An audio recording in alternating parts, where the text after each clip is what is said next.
আমাদের দেশের মহিলাদের খাসিয়ত এটা বেশি।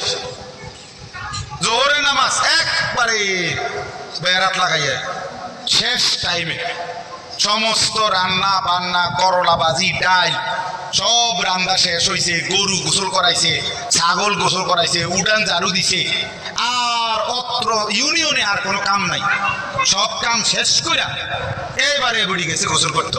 গোসল করে আইসা এরপরে আইসা রুকু সেজদা দফা দফ 12 রাকাত নামাজ 27 মিনিটে উড়াইয়া লাইছে, সোজা কথা সুরে লাইছে নামাজ ছুটে দুমাদুম নামাজ।